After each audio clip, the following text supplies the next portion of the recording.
no ar, telescópio de número 89. Não perca a conta, é a 89ª vez. Daqui a pouco eu não vou saber mais os números ordinais para fazer essa brincadeira, mas estamos juntos pela 89ª vez, hoje para conversar sobre proselitismo. E para isso eu recebo hoje ele que já é da casa, né, nosso pastor plantonista, muambeiro internacional e recordista sul-americano de apadrinhamentos de casamento, Rodrigo Quintan. Você sabe quantos casamentos você já foi padrinho? Boas-vindas. Não sei o que eu falo, boa noite, boa tarde, boa manhã. Boas-vindas, né? Boas-vindas. Olá, Hernani. Eu não sei, cara, quantos casamentos já fui padrinho. Isso é um problema, porque o padrinho, pra mim, tem uma grande responsabilidade. Pelo jeito, eu tô descumprindo algum desses aí que passou. E se você, nosso ouvinte, quiser ter o Rodrigo como padrinho, você entra em contato conosco também, manda... Mas eu aviso que eu não dou presente, viu? Não dá mais pra dar presente. Mande aí um direct, pode entrar em contato aí pelo Facebook com a gente, manda uma mensagem direta aí. A gente coloca você em contato com o Rodrigo. Se eu for dar presente pra cada casamento que eu vou e participo, já era, filho. É melhor começar a dar eletrodoméstico de casa. Você não sabe quantos você foi padrinho, mas você sabe quantos que você é padrinho se divorciaram? Ai, cara. Não, nenhum dos que eu sou padrinho se divorciaram. Então é pé quente. Então, se você que quiser casar e tiver a intenção de casar por um período longo, você chama o Rodrigo, que o Rodrigo é pé quente aí. Zero divórcio. Mas eu tive padrinhos meus que já divorciaram. Ainda bem que você não me chamou pra ser seu padrinho de casamento, então. Olha aí, tá vendo? Tá vendo? E também para participar aqui do papo, nosso querido da casa aqui da Crentaços, Giancarlo Marques. Tudo bem, Jean? Obrigado por ter aceito o convite. Se apresenta aí para quem não te conhece. Fala, pessoal. Prazerzão participar desse programa. Sou fã, acompanho, ouço. E até hoje não tinha sido convidado, tava até meio de bico, assim, de bode. Graças a Deus, vocês resolveram me chamar. Felizão mesmo. Tava voltando comunhão, tá ligado? Aquela coisa. Você não tava tomando ceia porque a gente não... Então, exatamente. Nós somos da mesma casa e não tinha esse convite ainda pesado. Você vê que coisa, rapaz? Mas isso acontece também com o pessoal da Crentar, só convida o Hernani pra participar, não convida a gente. Né? Só o Hernani. É o Léo queridinho, né? Não, acho que a gente devia fazer um negócio nós aqui, Rodrigo.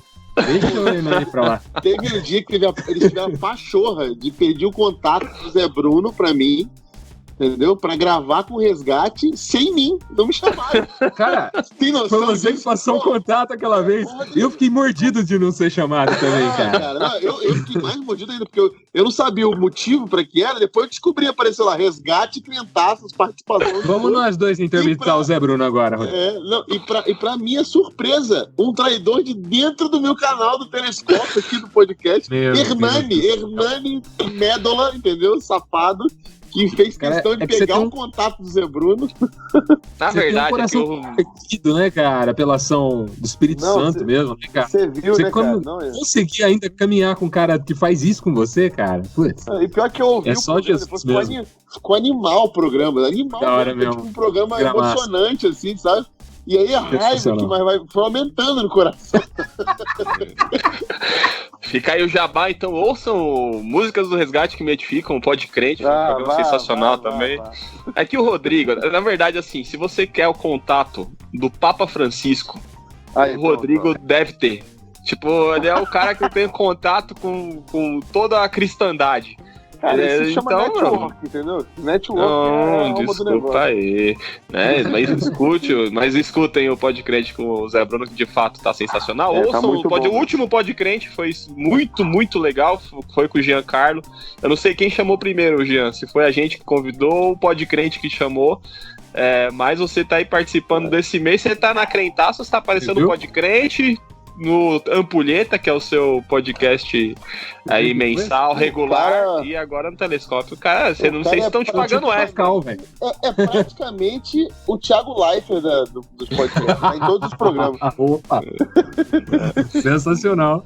Tá na hora de pedir um aumento lá pro Tô percebendo isso. Mas é isso aí. Obrigado, Jean, por ter aceito o convite. E sinta-se em casa, né? Novos convites virão, com certeza. E aí você não vai precisar ficar aí todo sentimental com relação à falta de no convite. No canto do parquinho. Exatamente. Você agora é nosso amiguinho, né? Só eu no beleza. Posso andar com vocês no recreio? Pode. Não, o Hernani é da turminha dos caras, meu. A gente tinha que estar aqui eu acho sozinho. Eu tô sentindo certa mágoa essa aí que você liberou perdão. Eu não tô. Eu tô com o coração machucado. Quero deixar aqui registrado. Meu coração está machucado. Mas eu vou orar por você, porque eu sou superior a Muito bem. Inclusive, proselitismo, né? Explicando por que a gente já tinha conversado aqui nos bastidores do Telescópio sobre a possibilidade de conversar sobre proselitismo, mas lá no grupo, no bar e mercearia da Crentaços Produções Subversivas, apareceu esse assunto durante o mês passado, ou retrasado, sobre proselitismo, e na hora alguém comentou, poxa, eu queria ouvir alguma coisa sobre isso, e aí deu aquele estalo, eu já falei com o Giancarlo pra gente gravar, então também fica o convite para você que nos ouve aí, contribua com a Crentaços lá no Padrim, no Patreon, para participar desse grupo sensacional de WhatsApp, ativo grupo de WhatsApp, conversando sobre tudo que é possível e que também surgem temas de podcrente ou de telescópio, como é o caso de hoje. Jean, né, você que é nosso erudito convidado aí, para proselitismo, talvez tenha alguém que esteja ouvindo esse papo de maluco até agora e não faça ideia do que é proselitismo. Então vamos dar uma clareada aí, conceituando, para começar o nosso papo, como é que você definiria aí com as suas palavras o que é proselitismo? Proselitismo seria quando você entra num embate ideológico ou de qualquer natureza, mas em que você debate ideias, né? E que você quer convencer a outra parte de que a sua ideia é a mais acertada, né? Então você pratica a defesa de uma ideia, né? Que é um proselitismo. É quando você defende uma determinada ideia com argumentos e tal. Fazer proselitismo independe de você estar certo ou errado, na verdade, né? É só mesmo o debate de ideias para tentar convencer o outro a mudar de lado, né? Uhum. Então seria um conceito que não se aplica apenas ao contexto religioso, né? Do proselitismo poderia tudo que a gente faz na rede social. Isso, exatamente. Tentando especialmente o WhatsApp e Facebook foram feitos para isso. O Instagram não, né? O Instagram ele é feito só para postar foto de comida e de asa de avião. Mas as outras redes que você escreve, elas servem para isso, para fazer proselitismo mesmo. Uhum. Mas aí dentro, trazendo para o nosso contexto, o proselitismo religioso seria a aplicação disso, né? Essa tentativa de fazer com que as pessoas mudem de lado. Venham para o nosso lado, mudem de fé, no caso, mudem de religião e venham para a nossa. Por que isso seria ruim, então? Por que proselitismo seria errado, Rodrigo? Ou se você acha que é certo também, né? Não sei. Cara, eu não acho que não existe uma questão de certo e errado no proselitismo, assim, de maneira geral, né? Eu acho que pra mim é um esforço, assim, minha opinião pessoal, é um esforço desnecessário, né? Porque eu acho que ninguém muda de opinião. Eu não conheço, por exemplo, ninguém que mudou a sua opinião porque o outro convenceu ele disso. E pra ti, você concorda, Jean? Então, pra mim, o grande galho do proselitismo é a confusão que fazem entre proselitismo e evangelismo. Como se fossem sinônimos, entendeu? Uhum. Quando a pessoa diz assim, eu não vou me calar diante disso, que isso é um absurdo, e aí ele acredita que está fazendo isso em defesa do evangelho, né? Quando, a meu ver, isso tem muito mais a ver com uma defesa de um certo orgulho, de provar seu ponto, uma vaidade, né? E assim, pode ser vaidade minha dizer isso também, mas como cristão, eu imagino assim que é muito fácil provar meu ponto, porque o que eu creio é a verdade. Né? Então eu falo assim, a gente, afinal de contas, a gente tá certo. Eu tô certo, é lógico, eu tô do lado certo, né? Exatamente. E acho que isso aí a gente se pega muito, cara. A gente fica nesse debate de coisas que não levam muito adiante, sabe? A gente não conquista ninguém com esse discurso. E aí chamar isso de evangelismo eu acho uma distorção, assim. Uhum. E quando você atribui ao seu debate a conversão de uma pessoa, provavelmente ela não se converteu. Talvez convenceu ela de alguma coisa e isso não tem nada a ver com conversão. A conversão ela tem que ter um elemento intelectual, mas ela não é simplesmente intelectual, né? Então talvez esse jogo de debate assim não seja o mais eficiente para que o Espírito Santo haja nas pessoas e tudo mais, né? Mas então qual que é a diferença que você enxerga, Jean, entre evangelismo e proselitismo? O que é, ou o que tem de semelhança e diferença entre esses dois conceitos para ti? Para mim, tem dois textos que eu sempre puxo quando eu vou falar desse tema. Um tá lá em Isaías 52:7, que é um texto muito usado para falar de evangelismo. Conformosos são sobre os montes os pés do que anuncia as boas novas, que faz ouvir a paz, que anuncia o bem e que faz ouvir a salvação e diz a Sião, teu Deus reina. Então, quando nós falamos do evangelista, a gente fala, conformosos são os pés que anunciam as boas novas, ou o evangelho, né? Então, esse texto fala de as boas novas. Ele diz que as boas novas consistem em paz, bem e salvação. E no reinado do Senhor, teu Deus reina, né? O senhorio de Jesus Cristo, tal, todo esse conceito que a gente já conhece. Muito bem, isso é evangelho, esse é o anúncio do evangelho. Quando a gente vai lá para a crítica que Jesus, uma das muitas críticas que Jesus faz aos fariseus, lá em Mateus 23, ele fala, ai de vocês, fariseus, hipócritas, porque vocês percorrem mar e terra para fazer um prosélito. E depois de ter feito esse prosélito, ele se torna um filho do inferno 2 vezes pior que vocês. Aparentemente, os fariseus aqui não estavam trazendo paz, bem e muito menos salvação, né? Eles estavam tentando convencer de que uma série de argumentos, um estilo de vida e uma forma de conduzir as coisas era melhor do que as outras. E Jesus diz que dessa forma eles faziam os outros filhos do inferno e não filhos de Deus. É interessante isso, eu acho que essa é a grande diferença. O proselitismo, ele pode fazer um outro prosélito, um outro cara que também vai defender a sua fé com unhas e dentes, né? Como se essa fé carecesse de defesa. Treinado, exatamente. Então ele vai ter uma determinada conduta e ele vai defender que essa conduta é a melhor forma. Agora, quando a gente fala de evangelho, a gente não está falando, como o Tim Keller fala, né? O Tim Keller escreveu que o evangelho não é uma dica, não é uma boa dica. O evangelho é uma boa notícia. Ele não é uma forma melhor de você conduzir a sua vida. Isso não é o evangelho. O evangelho é uma notícia. E essa notícia é uma notícia de salvação. Então o evangelho é a notícia de que Deus fez o caminho, que nós não precisamos fazer esse caminho. Então essa é a boa notícia. Se assim, a boa notícia é a seguinte, você tem que seguir esse livro aqui, você precisa seguir tudo que tá aqui. E aí eu falo, isso aí não é muito essa notícia não é muito boa. Eu não vou nem conseguir lembrar tudo que esses livros dizem, né? Mas a boa notícia é que Deus fez esse caminho, né? E eu acho que isso é o evangelho. Agora, quando eu encho isso de procedimentos e de normas, eu estou fazendo proselitismo, né? Eu estou fazendo uma defesa de uma determinada conduta e não o anúncio de uma notícia. Pesado isso, né? Porque a gente talvez tenha como cultura evangélica, aí eu posso estar sendo injusto, né? Mas aparentemente, pelo menos na forma das igrejas que eu cresci, aparentemente a prática proselitista ela era bastante estimulada, né? De você ter esse compromisso tanto de defesa quanto de trazer pessoas sem se importar necessariamente com a evangelização ou simplesmente com o anúncio das boas novas, né?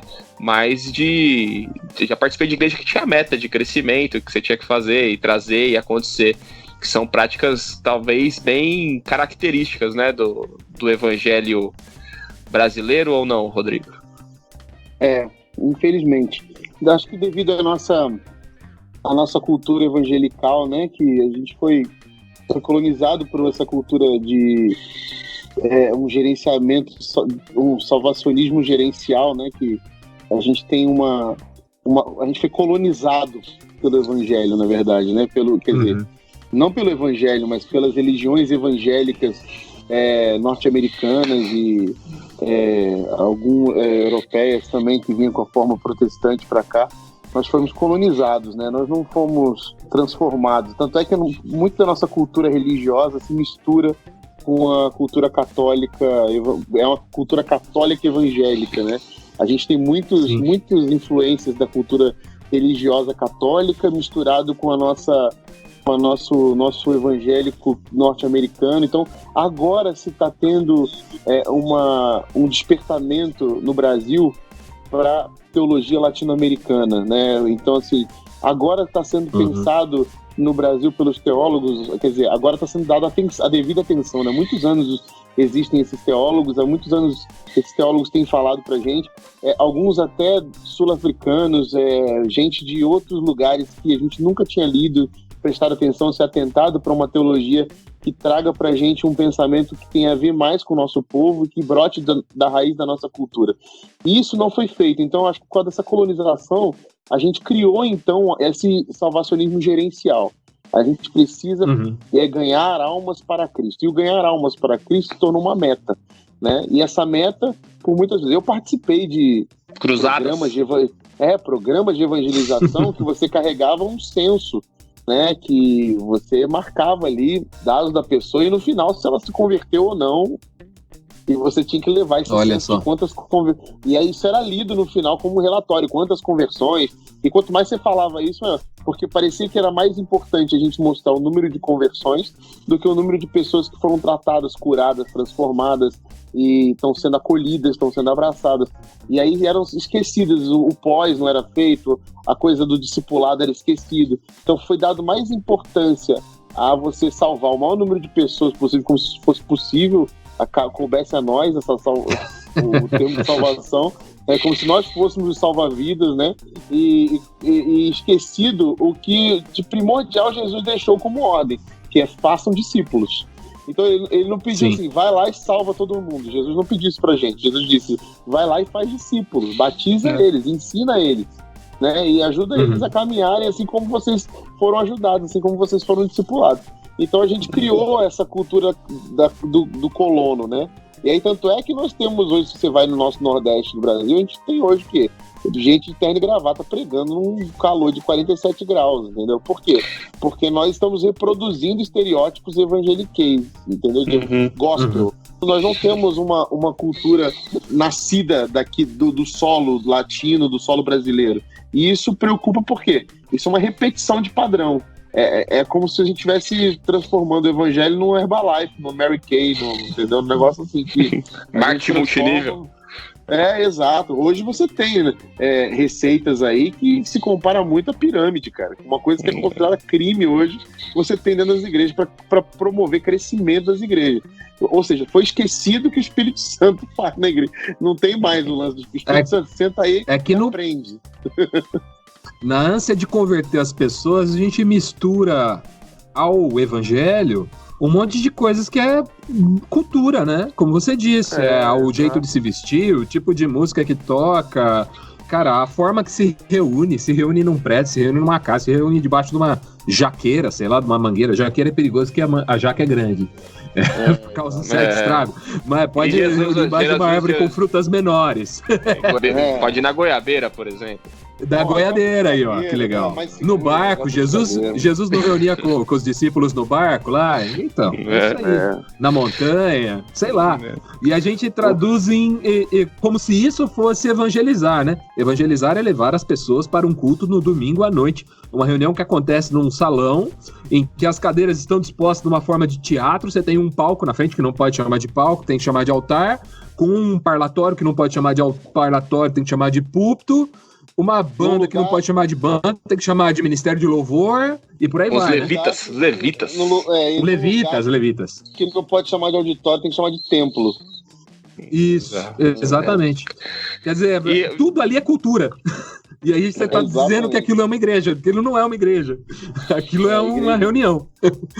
Talvez por isso essa atitude proselitista impeça, na verdade, a manifestação do reino como Jesus idealizou, né, ou pregou, porque eu gosto muito daquela passagem que João Batista manda perguntar para Jesus se ele era o Messias, e aí ele fala para eles, ele não fala para eles, vai lá e fala que a gente fez uma cruzada aqui e 5.000 se converteram para... Ele fala, os cegos estão enxergando, ele fala das manifestações do reino de Deus, né, de que as boas novas são anunciadas e tudo mais, e uma atitude proselitista impede que essas manifestações aconteçam em nome dessa cartilha moral que a gente quer que as pessoas sigam, ou de cultura, para que, enfim, aquilo que a gente acha que é certo seja aceito como certo pela grande maioria das pessoas. Eu creio que existe muito essa demanda social nossa do sucesso. Que o padrão de sucesso para a nossa cultura é o número. Quanto mais se tem, mais você tem sucesso. Ou seja, quanto maior a tua igreja, mais relevante ela é, né? Isso é uma coisa que foi criada no meio evangélico brasileiro, em que se você é pastor de uma igreja pequena, eu não vou te ouvir, mas se você é um pastor de uma igreja que tem mais de 1.000 membros, você começa a ganhar espaço no hall dos pastores a serem ouvidos. Então, assim, se você é um pastor de igreja local, um cara que é evangelista, você tem que ter pelo menos aí mais de 5.000 seguidores. Se você tiver mais de 5.000 seguidores, então sim, você hoje é um cara que socialmente é influenciador, então nós damos a você um palco, uma fala nos principais eventos da sociedade, porque você é um cara que merece ser ouvido, afinal, você tem essa condição de influenciador nas redes sociais. No tempo de hoje você é um cara muito seguidor, a não ser que você seja um acadêmico renomado que dá aula em grandes faculdades também. Sua faculdade é bem grande, é reconhecida, que também se for uma faculdadezinha de um semináriozinho de interior também, que tenha poucos alunos também, sendo também não é muito relevante também. Então a sociedade tem de sucesso, é aquele negócio, a lógica no mundo não é a roupa que você veste, não é a música que você usa, é a música que você ouve. A lógica do mundo é os padrões de sucesso, que são critérios para que uma pessoa seja vista como uma grande pessoa lá fora, são usados também dentro da cultura dos evangélicos, da igreja, que a lógica do mundo está fazendo cadeira dentro dessa lógica que é a igreja. Ou seja, a igreja, o mundo está entrando na igreja não é pelo tipo de música que se escuta ou a roupa que se usa ou comportamentos e usos e costumes, mas sim porque as lógicas de quem é o teu Deus lá fora é o Deus que manda aqui dentro, é o dinheiro, é o sucesso, é a visibilidade, é a propriedade de fala em grandes públicos, de performance, ou seja, tudo é numérico e não se pensa mais de que o numérico não tem nada a ver com a gente, né? O crescimento quem dá é o Espírito Santo. O Espírito Santo vai acrescentando os que iam sendo salvos, né? Essa é a lógica do reino. Nós fazemos discípulos, então somente fazemos discípulos aqueles a que Deus manda pra gente, nós recebemos, acolhemos, amamos e discipulamos. Agora, fora isso, o que a gente faz é proclamar o evangelho da forma como a nossa vida vai dando testemunho da graça de Jesus. Isso não tem nada a ver com quantas pessoas a gente está atraindo para a nossa igreja com regra, com MDA, com receita de bolo, etc, de coisa. Não adianta, a gente vai continuar caindo na lógica do mundo, e a lógica do mundo vai continuar entrando na igreja enquanto a gente pensar em número e não pensar em pessoas. E, Jean, como é que você acha que essas atitudes proselitistas elas podem agredir as pessoas, né, ou desrespeitar a liberdade religiosa, ou gerar intolerância? Quais são os ônus dessas atitudes proselitistas? Eu acho que o grande galho disso é o fato da gente tratar aqueles que não tomaram uma decisão por Jesus como se eles fossem obrigados a seguir a nossa cartilha, né? Então, o cidadão que ele não tomou uma decisão por Jesus, ele não reconhece a Bíblia como um livro sagrado, ele não reconhece a figura de Jesus como filho de Deus, tratar esse cara como se ele fosse obrigado a seguir a nossa cartilha, a se comportar como um cristão, é ofensivo e afasta ele da presença de Deus. né? Porque você tá colocando um empecilho, ó, Deus não te aceita porque você é dessa forma. Então você tá colocando uma barreira limitante e você está impondo sobre ele uma carga, né? E eu acho que esse era o grande galho, era a grande acusação que Jesus fazia aos fariseus, quando ele fala dos prosélitos e tudo mais. Jesus fala que eles colocavam peso sobre as pessoas, né? E eu acho que nós, como igreja, em nossas atitudes de proselitismo, nós temos feito isso, temos colocado peso sobre as pessoas, ao invés de apresentar a elas paz, bem e salvação. A mensagem do evangelho não é uma má mensagem, é uma boa mensagem. E muitas vezes eu ouvi gente defendendo essa atitude prosélita, dizendo assim: mas primeiro é preciso a pessoa entender a má notícia, para depois receber a boa. Eu até concordo. Eu acho que se você chegar e apresentar a salvação pro cara que não tá perdido, ele vai falar: sinto muito, mas eu tô bem aqui, né? Tô legal, tô de boa, não preciso, né, que Jesus morra por mim. Fala pra ele que ele passa amanhã, né, que hoje não, tal. Mas qual que é o grande galho aí? É a gente achar que essa tarefa é nossa. Quando Jesus disse, quando ele estava partindo, ele disse aos seus discípulos: eu vou, mas eu vou enviar o Consolador, ele vai convencer do pecado, da justiça e do juízo. Então essa missão de convencer o homem do pecado, entregar a má notícia, né? A notícia de que o homem está perdido e longe de Deus, não é uma missão da igreja. Você não vai encontrar Jesus dizendo isso. E pelo contrário, quando os discípulos queriam agir com mais energia, Jesus os repreendia, né? E isso aconteceu algumas vezes, não foi uma vez só. Por algumas vezes ao longo do tempo, os discípulos queriam agir com energia, mandar fogo do céu na cidade, queria cortar a orelha de soldado, e Jesus vai lá e, não, calma, não é por aí. Faziam arminha com a mão, eles faziam arminha com a mão. Fazia. As minorias que se mudem e tal, eles falavam. E aí Jesus fala: não é bem assim e tal, né? E aí eu acho que esse é o grande galho, a gente afasta. Quando na verdade a Bíblia nos ensina, quando Jesus fala: vós sois sal da terra, né? Ele diz que brilhe a vossa luz diante de todos os homens, para que vejam as vossas boas obras e glorifiquem ao Pai que está no céu.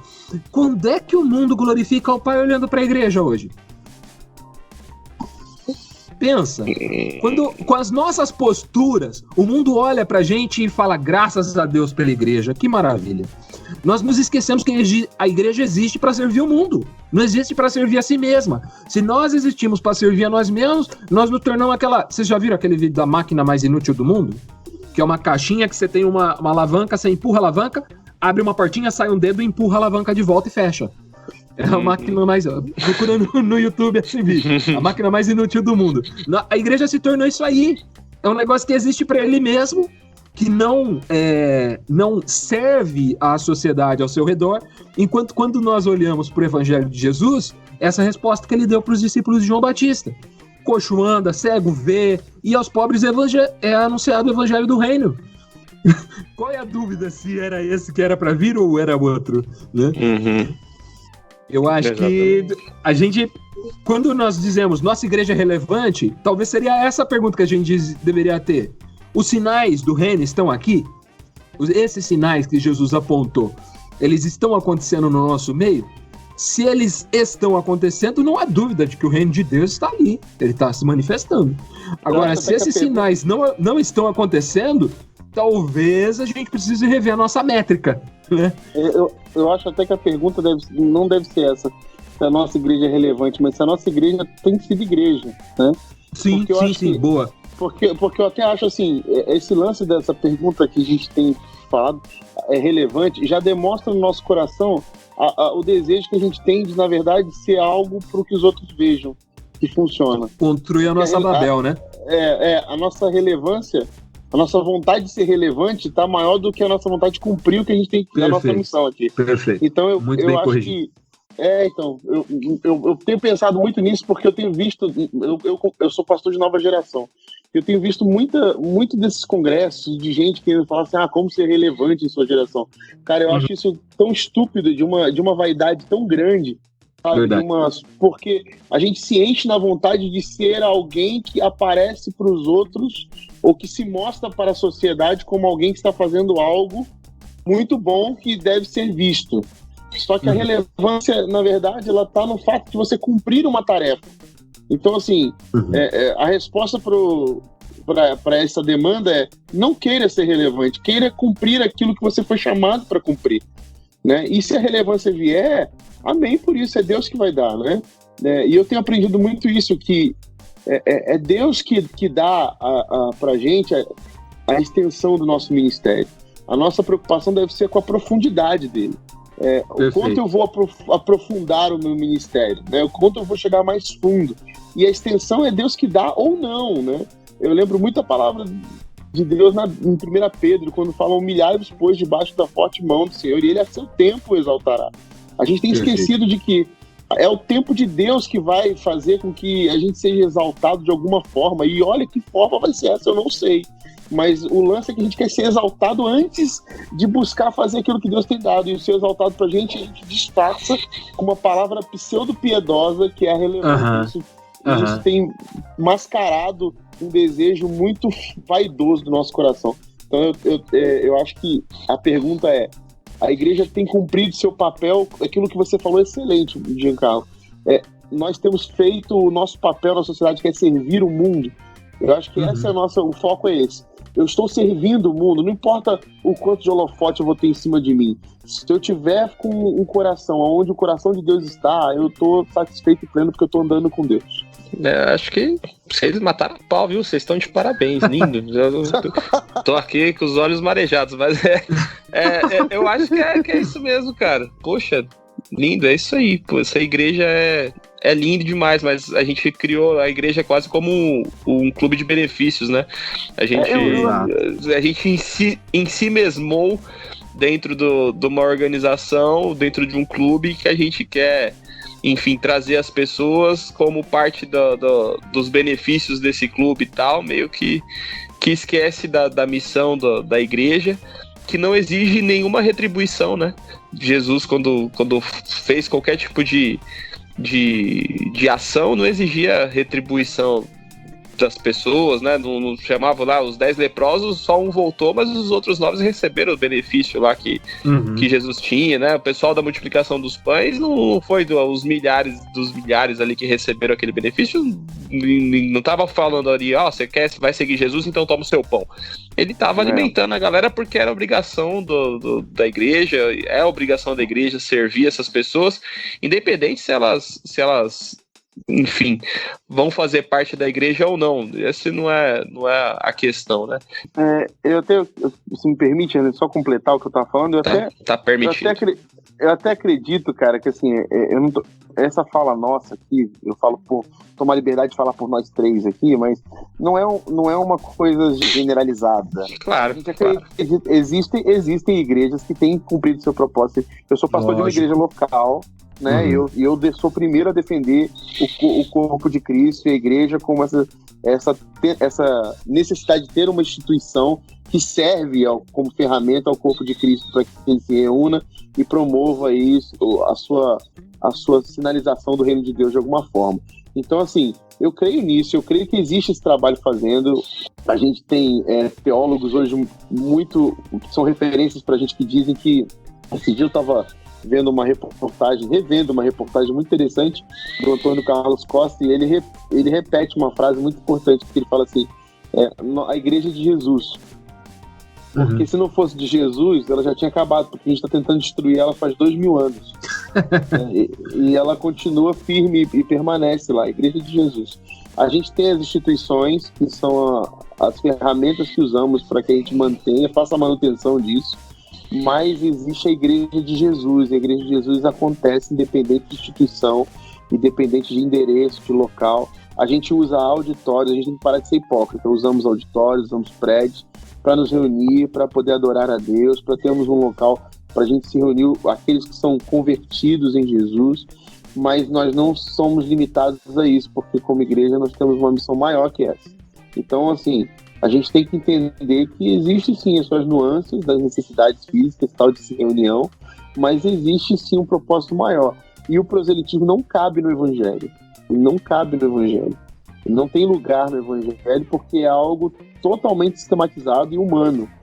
É a vontade humana de vaidade de vencer um debate. É o que a gente tentou fazer em 2018 nas redes sociais. Um tentando convencer o outro de votar no candidato e tal. Ou seja, inútil. Ainda bem que ficou em 2018, né? A gente já melhorou. Ainda bem que hoje, né? Ainda ficou bem. nas águas do batismo, como diz o Barba.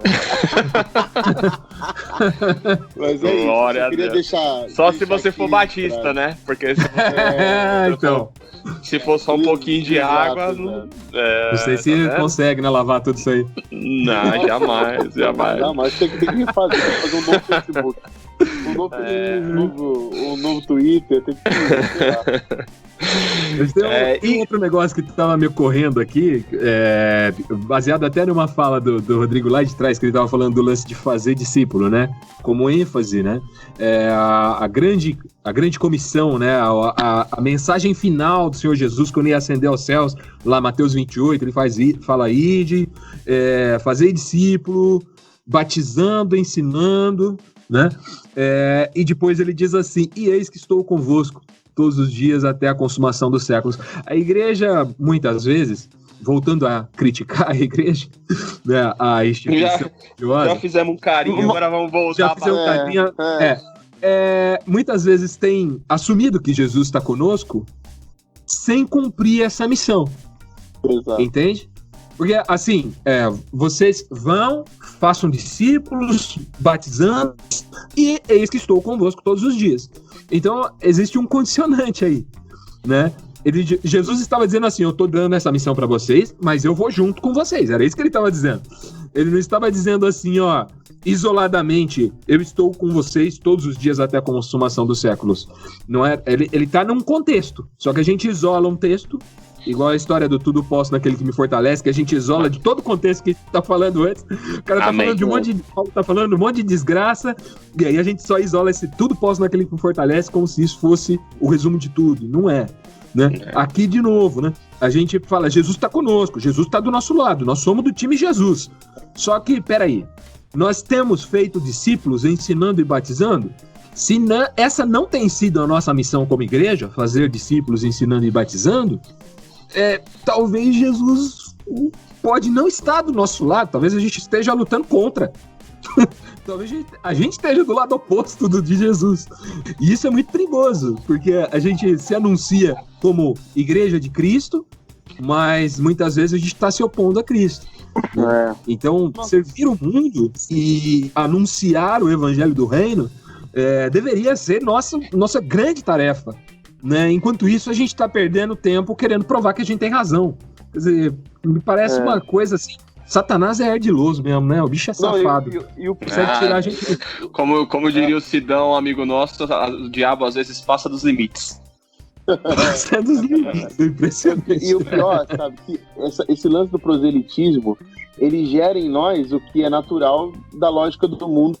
Então, o que acontece no meio evangélico é que a gente se repartiu em trilhões de linhas, de igrejas, de doutrinas, e todas competindo entre si para ver qual é que tem mais número, a mais relevante, a mais sucesso, a mais tudo. E aí a gente, quando vê que não pode uma com a outra, ou então está em competição, e como em toda boa competição, há o que há, críticas externas, e a nossa agenda começa a ser o quê? Muito mais preocupado em agredir os nossos do que a gente fazer o nosso trabalho.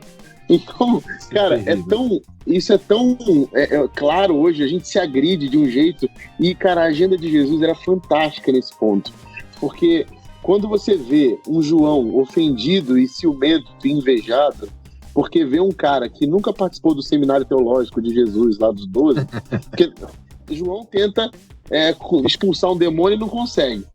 E aí Jesus vai falar, tem demônio que não vai conseguir sair assim não, filho, você tem que fazer jejum e oração aí, porque... E aí João fica meio frustrado, né? Pô, sou um discípulo, ando com Jesus. Aí de repente ele conhece numa cidade um cara que nunca fez parte do seminário teológico de Jesus ali, e o cara tava expulsando o demônio, curando, e ele vira pra Jesus, Jesus, esse maluco aí, mano, começa a falar mal do cara, né? Aí, mano, Jesus vira pro cara e fala assim, velho, deixa, porque quem não é contra nós tá com a gente, mano. Isso é tão libertador, cara, porque assim, se preocupa com o teu, meu filho, se preocupa em fazer com o teu, deixa o cara, velho. Deixa o cara tá lá. Aí o João deve ter ficado tão puto. Ele deve ter falado, caçamba, velho, eu só tô dando bola fora.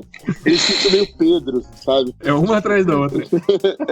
E aí ele falou, caramba, melhor ficar quieto aqui. E aí, eu trago isso pra hoje, assim, como a gente tá preocupado na nossa agenda, na competitividade. E aí a gente, quando vê um outro ministério, eu vejo tanto colega metendo pau em outros, botando em rede social. Uma coisa é você numa conversa, você fazer críticas a um ministério, assim, quando você tá entendendo, ó, o cara tá fazendo, esse aí eu não vou junto, eu prefiro não ir com ele. Outra coisa é você ir pra rede social pública e descer o sarrafo ou meter o pau em gente que, mano, você não tem agenda com ele, o cara não tá, tipo, sabe, é uma coisa tão, assim, sem nexo, sabe, que não faz sentido. E aí eu lembro de Jesus virando pra João e falando, mano, deixa o cara, velho. Deixa o cara não tá fazendo, se preocupa aqui, ó, foca aqui. Vocês não entenderam ainda o que eu tô falando, estão querendo falar do cara. Cara, nessa prática da gente fazer proselitismo entre nós, né, dentro do corpo, vocês devem conhecer o movimento mosaico e toda a filosofia por trás do pessoal do mosaico, ou não? Eles têm eles seguem uma ideia, uma lógica, assim, de que Deus distribui ênfases doutrinárias e tal, né? E que cada um contribui da sua forma, cara, né? E você tem uma ênfase maior na ortodoxia, amém, glória a Deus, vai lá e serve o corpo dessa forma, né? Você tem uma ênfase maior nos dons, sirva o corpo de Cristo dessa forma, né? E eu acho que o grande galho nisso, né, nessas múltiplas formas que Deus tem de se comunicar com o seu povo, reside em eu defender que a minha forma é melhor do que a outra, ou é prioritária em cima da do outro, tá ligado? E aí isso é terrível. Eu sou um cara que tenho como músico e tal, pra mim não é desafiador chegar num lugar, por exemplo, numa congregação, e ter um espaço pra tocar, por exemplo. Não é um grande desafio pra mim, pelas amizades e tal. Eu imagino que qualquer igreja que eu vá, vão me convidar para tocar. As pessoas já me conhecem por isso, pelo menos no meu convívio mais próximo. Então, não é algo que eu precise defender essa minha condição. Mas não é aí que está o meu coração ministerialmente, né? Eu sou um cara muito adepto do grupo pequeno, do bate-papo, do lance na mesa, essa coisa mais próxima, né? Aliás, eu brinco bastante com o Cacau sobre isso. Ele brincou sobre isso no último podcast que a gente gravou lá sobre o Evangelho à Mesa, exatamente porque essa é uma discussão nossa, frequente, assim, sempre que a gente conversa. Aliás, eu acho que todas as vezes que eu encontrei o Cacau foi pra comer. Não foram poucas vezes. Tô precisando encontrar o Cacau aí, então. Precisa organizar isso. Cacau é aqui do povo do interior aqui. Mas aí, cara, o lance se eu curto esse lance da mesa. Pra mim, ele é essencial, assim, na minha vida como ministério, é sentar com o cara, bater um papo, orar junto e partilhar a vida. Eu acho isso essencial. Mas não dá pra eu diminuir o ministério do outro que faz de outra forma, tá ligado? E aí, ao invés de eu fazer o meu, é isso que você tava falando, Rodrigo, de eu fazer o meu, de eu ir lá e trabalhar da forma que Deus, com a graça que Deus me deu, eu vou lá pra denegrir o outro, pra provar que a minha forma de fazer é a mais eficiente. Mano, como a gente perde tempo com coisa idiota, cara? Não é possível, cara. Mas eu acho, aí, fazendo um contraponto, que a gente tem que ter um pouco de atenção e cuidado. Também é óbvio, vai ter as questões superficiais e de orgulho, que a gente vai ficar debatendo eternamente calvinismo e arminianismo, ou amilenismo e pós-milenismo e pré-milenismo, besteira, enquanto tem gente morrendo de fome na rua, mas também tem as práticas que se dizem cristãs e que agridem o evangelho, que nós, como cristãos, também temos o compromisso de denunciar elas como não sendo práticas cristãs, né? Eu acho que tem que ter uma reflexão com relação a isso também. Jesus também, né, o grupo que ele mais debatia e acusavam eram os fariseus, que era o grupo religioso da época, né? Eu acho que a gente se perde quando a gente foca em questões absolutamente irrelevantes com relação ao evangelho, em detrimento de prioridades, mas se isentar no papo de ele tá falando de Jesus ali, então vale o que ele tá falando? Não necessariamente, porque o que a gente tem visto muito é o nome de Jesus sendo utilizado para práticas que não tem nada a ver com o evangelho. E aí é sim nosso compromisso de se levantar e profeticamente falar, isso aí que está sendo feito não tem nada a ver com o evangelho. Isso aí eles estão usando o nome de Jesus, tem nome de pastor, tem igreja como tal, parece, mas isso que eles estão fazendo e falando não tem nada a ver com o evangelho de Cristo. Contra a heresia, eu acho que também a gente tem que ficar atento mesmo. Agora, o que eu digo é mais sobre competitividade, né? Sim, crítica, tem essa a minha crítica é a competição, né? É quando você tá com o seu coração cheio de inveja, de ciúme, e aí você se propõe a viver em função de criticar outros ministérios que não... Sim, e que seja, e fique claro também que isso aí é uma opinião minha, claro, de que é um posicionamento. Você não vai entrar em combate em campo aberto, armado com a igreja. Não, assim, você tá se levantando e profeticamente você tá falando, isso aí não tem nada. Você vai levar as pedradas aqui, ó. Faz parte. Mas Hernani, você não acha que, por exemplo, o Facebook não é o lugar para fazer isso? Não, eu não acho que o Facebook não tem sido ambiente de fazer nada praticamente. Pois é. Assim, porque eu vejo, às vezes, a galera apressada em se posicionar, tá ligado? Em denunciar a heresia do fulano. Cara, velho, se alguém anotasse tudo que eu falei na minha vida, mano, ia ter tanta besteira, ia ter tanta coisa que não edificou ninguém, tá ligado? Tanta heresia também que saiu da minha boca, coisas que eu falei que hoje eu teria vergonha, cara. Então, assim, eu, como defensor da mesa, como lugar de conciliação, lugar de se aproximar um do outro, se aproximar de Deus, eu acho que um cafezinho resolve muito mais, cara. Mas sentar com o cara, bater... não sei se vocês ouviram o podcast que o Paulinho gravou com o Antônio Carlos Costa. Ouvi, muito bom. Ele fala disso, agora, né? Ele fala que a galera... Teve uma galera que batia... Isso. Teve uma galera que batia nele, ele, tipo, ligou pro cara. Tipo, falou, velho, por que você tá fazendo isso? Né? E o cara não atendeu, tal, né? Aquela coisa. Você fala, mano, o cara tá tão armado que ele não atende o telefone.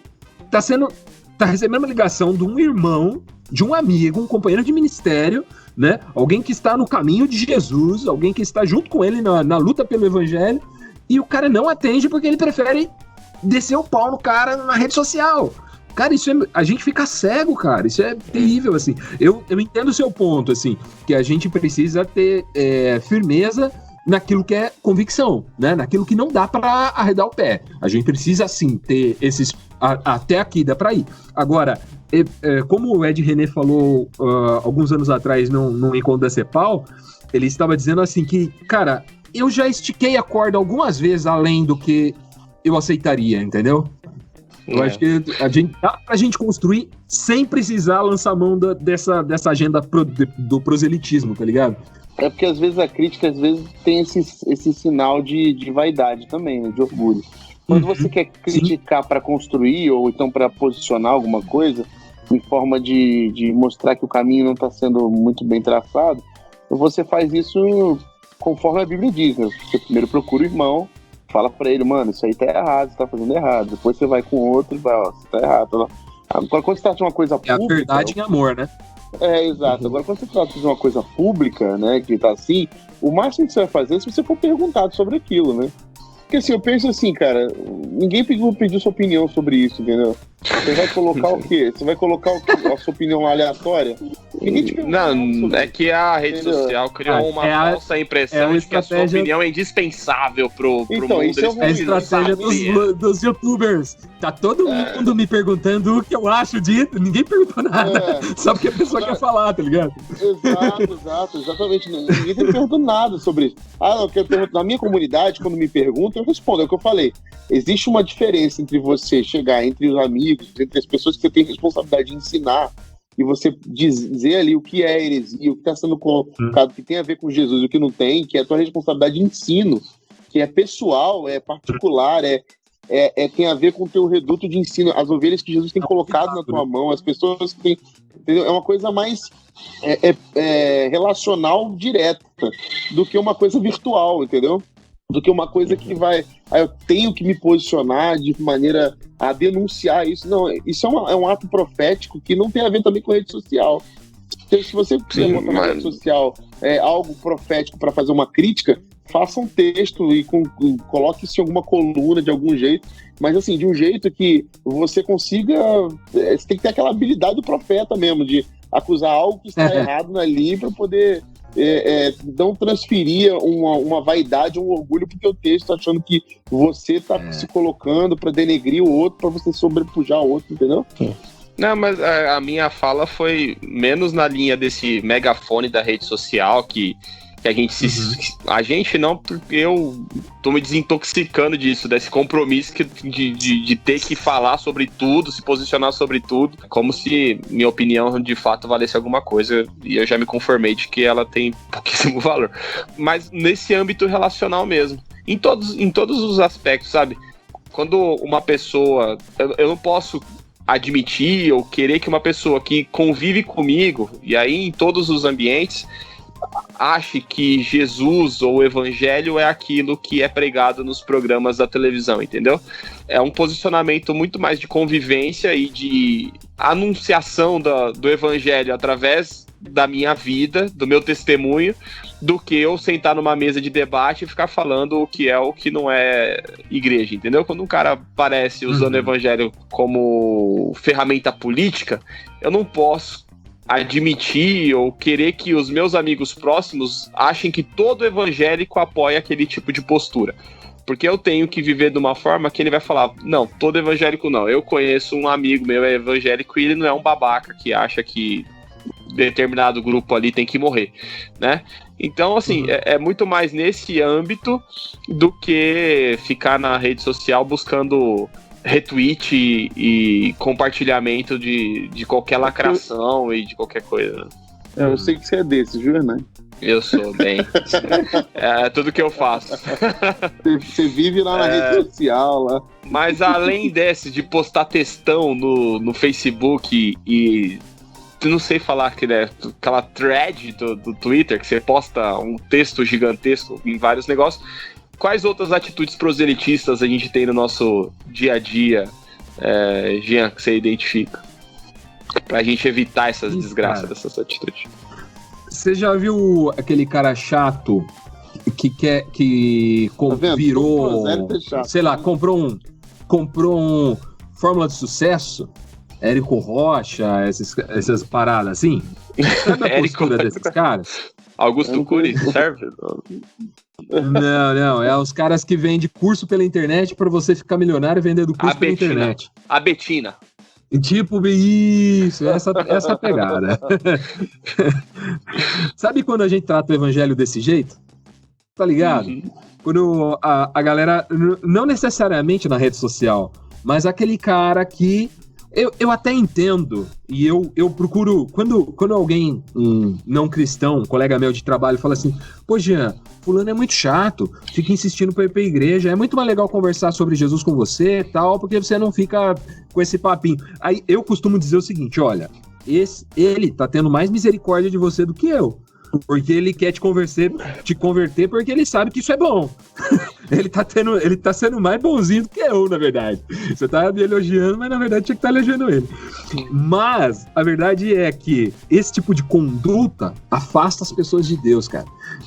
Seja na rede social, seja em qualquer lugar. E o local de trabalho é um local que rende tretas, cara. Rende muitas tretas, assim, pelas pessoas acharem que tem um nível de intimidade maior do que elas têm, na verdade, por causa de uma convivência, de uma proximidade, elas acabam achando que aquele espaço é o espaço ideal para apontar as falhas de caráter do outro, para apontar onde o outro não está sendo biblicamente correto, não está seguindo a cartilha dele. Eu acho, sempre que a gente utiliza a Bíblia como uma cartilha de comportamento, eu acho, do outro, né? Diga-se de passagem, não do meu, mas do outro, eu acho perigoso, cara. Né? Em todo contexto que eu falo assim, ó, a Bíblia, que eu trato a Bíblia como um conselho, como uma dica, tá ligado? Que é aquilo lá que o Tim Keller escreve. Eu acho isso perigoso, porque nós tratamos como se fosse possível seguir os mandamentos, cara. E Jesus deixou muito claro que não era possível, né? O jovem rico lá que chegou diante dele e falou, mas eu faço isso desde criança. Ele falou, então te falta uma coisa. Tem os mandamentos que você tá esquecendo aí. Vende tudo que tem, dá aos pobres e você vai ter um tesouro no céu, tá? Isso já estava lá no Antigo Testamento, né? Mas então ele não guardava todos os mandamentos como ele respondeu que guardava, né? Então a gente acha que se a gente seguir todos os mandamentos, ou se a gente obrigar os outros a seguirem todos os mandamentos, nós vamos viver numa sociedade muito melhor e tal. E você, Rodrigão? Grande proselitista. Cara, eu acho que uma coisa que é bem chata e bem coisa que a gente pode tentar evitar no nosso caminho é essa mania que a gente tem de criar estratégia, armadilhazinha, arapucazinha pra trazer gente que não é crente pra dentro da igreja, entendeu? Isso é uma coisa muito, muito feia. O povo da igreja primitiva era conhecido por fazer por cair na graça de todo o povo. E cair na graça de todo o povo quer dizer que as pessoas elas eram legais, entendeu? Elas podiam ser diferentes, mas não eram chatas, entendeu? Elas eram diferentes, mas não eram esquisitas, entendeu? E por ser diferente, elas caíam na graça de todo o povo. Era diferente do quê? Da lógica desse mundo que a gente vive.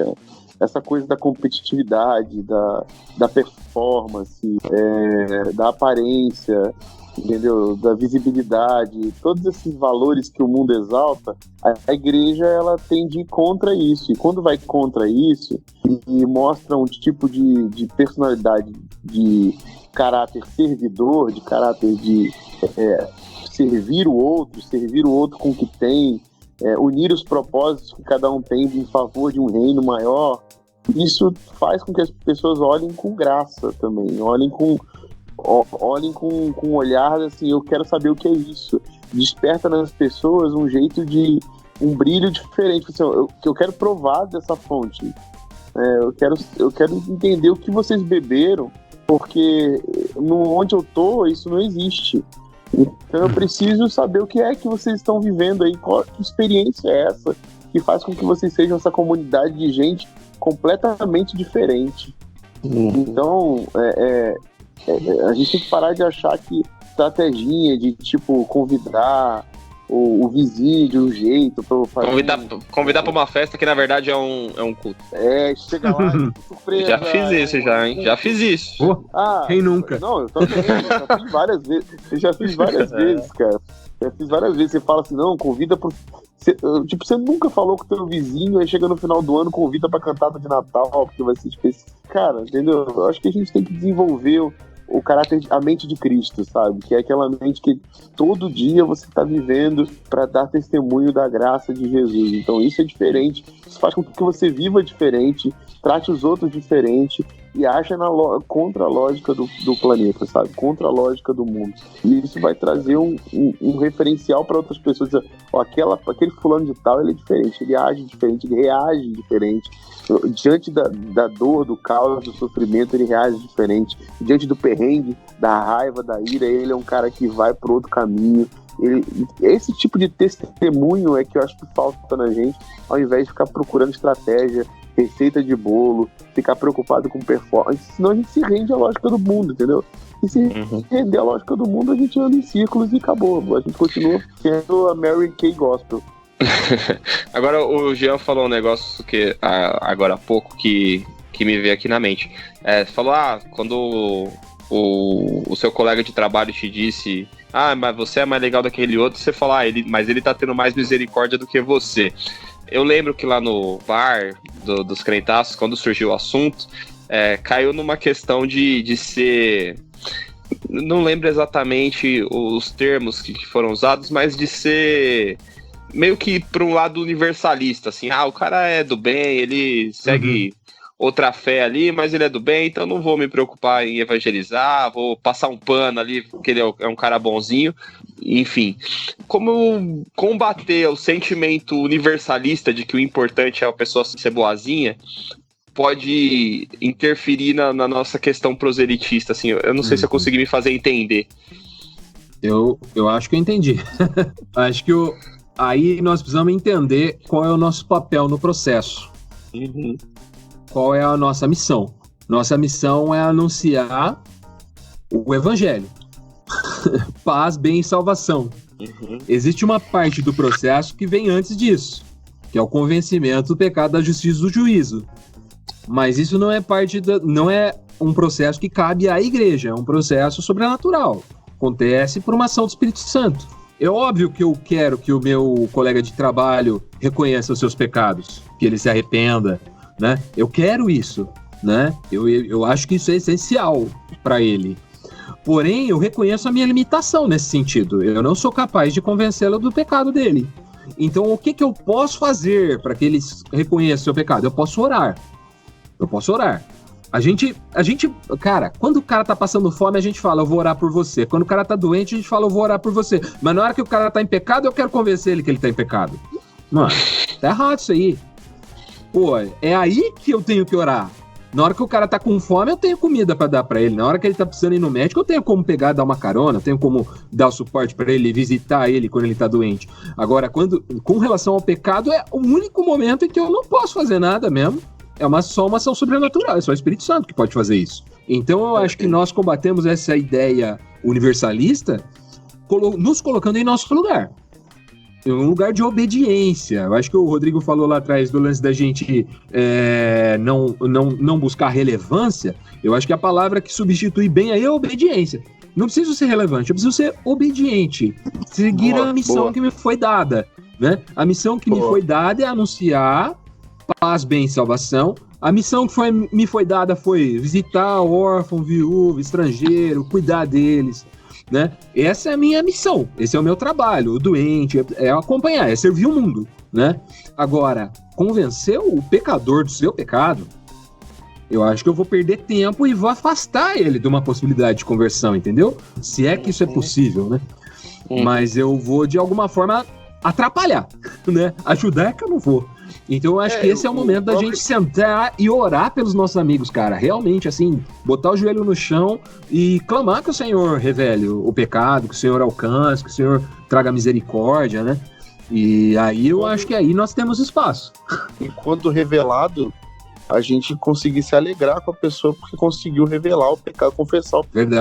Verdade. Eu aprendi uma vez com um pastor amigo meu, que ele dizia que a gente tem reações controversas, porque quando um pecado é revelado e confessado, a gente deveria se alegrar, porque enfim o pecado veio à luz e vai poder ser redimido, vai poder ser curado e transformado.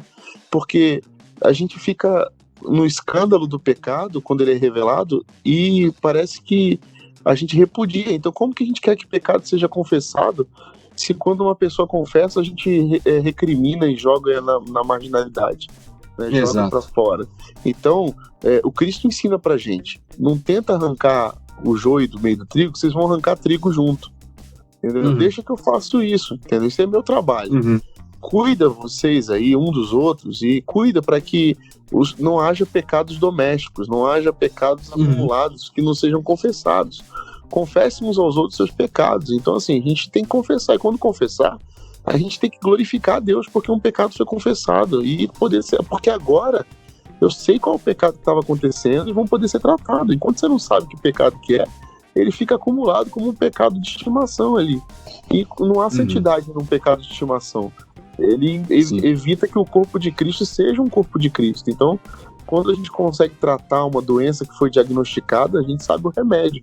Enquanto não tem o diagnóstico, como que a gente vai curar, entendeu? Então, a gente tem que se alegrar com isso, se alegrar com essas pessoas que estão, de alguma forma, sendo... o Espírito Santo faz todo o trabalho de arrependimento, convence essas pessoas do juízo, do pecado, aí essas pessoas vêm até a igreja, confessam o seu pecado e a gente joga elas pra fora. Então, assim, isso pra mim, aí depois a gente fica criando estratégia pra trazer de novo pra dentro da igreja. Então, sabe, é um desserviço, assim, espiritual. Tá jogando contra, né? A gente tá fazendo gol contra. Então, assim, a lógica, o processo é totalmente diferente, a caminhada espiritual é diferente. A gente tem que entender as funções e caminhar junto, entendeu? Então, a igreja tem que entender a sua missão nesse processo todo e rever algumas atitudes para que a gente consiga ganhar sentido e não se perder nesse afã de competitividade que o proselitismo trouxe para dentro e deixar que Deus faça o seu trabalho, parar de querer achar que tem o controle da igreja nas nossas mãos, que a igreja é de Jesus, não é nossa. E eu acho que, dentro disso que vocês falaram, talvez o nosso compromisso com o evangelho seja de anunciar as boas novas, como o Jean falou, mas a gente não tem esse compromisso com o resultado, né? É esse compromisso com o resultado que gera o proselitismo. Quer dizer, você vai viver o evangelho, vai caminhar com o cara, no final da conta os caras falam, não, eu tô bem aqui onde eu tô.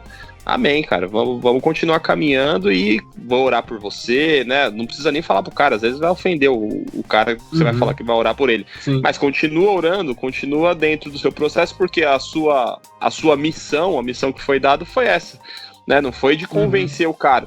Porque daí você fala, glória a Deus, ele deixou de ser muçulmano e se tornou cristão, agora Não, sua missão não é essa, sua missão é viver o evangelho e se o cara... o Espírito Santo vai agir dentro dele, né? Agora, não é dentro da sua cartilha de comportamento de falar, não, o cara é gente boa, que ele já tá dentro de um padrão de comportamento que eu julgo que ele já tá em condição de ir pro céu. Não é a nosso quinhão, não é a nossa parte dentro do plano de salvação, né? Até porque a gente não tem como avaliar isso, cara. Exatamente. Que garantia você tem de que 100% da comunidade de fé que você congrega hoje não tenha um salvo, que não tem um lá que está convertido a Jesus, que é tudo falso? Que garantia você tem? Nenhuma. Nenhum. Nós não sabemos o coração do homem, nós não temos acesso a isso. A gente enxerga a mudança de comportamento, mas a mudança de comportamento, como a gente sabe, pode ser emulada, né? Até onde nós podemos ir, o texto clássico, né? Que o homem vê a aparência, mas Deus vê o coração, né? Não atentes para a sua aparência, né? Lá quando Davi ia ser ungido rei, né? Então nós... Ou Jesus fala que quando a aparência é muito clara, você já recebeu a sua recompensa aí pela aparência você teve. Pois é. Agora, aí cai naquela questão da métrica, né? Qual é a minha métrica para analisar se eu estou fazendo um bom trabalho? A quantidade de pessoas que congregam? Essa quantidade de pessoas, esse dado pode ser totalmente maquiado, esse dado pode ser totalmente irreal.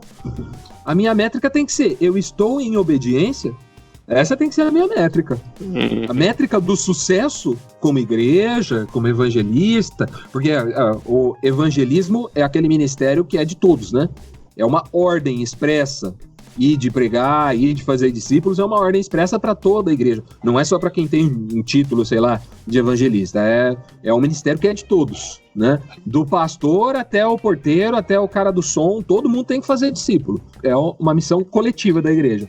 Agora, a minha métrica de sucesso disso tem que ser a obediência e não tentar analisar o resultado, porque eu não sei o resultado. É Deus que conhece o coração. Pode ser que o cara que nunca foi no culto é salvo. E pode ser que o cara que nunca faltou num culto não seja salvo. E eu não tenho como avaliar isso. Só quem sabe é o Espírito Santo. Exatamente. O Rodrigo já falou algumas vezes aqui, né? Que no céu a gente vai ter 3 surpresas. Quando cheguei, você aqui. E o terceiro vai ser, cadê fulano? A gente não sabe, então. Não tem muito... Exatamente. Né? Não é a nossa percepção do que é ou do que vai ser.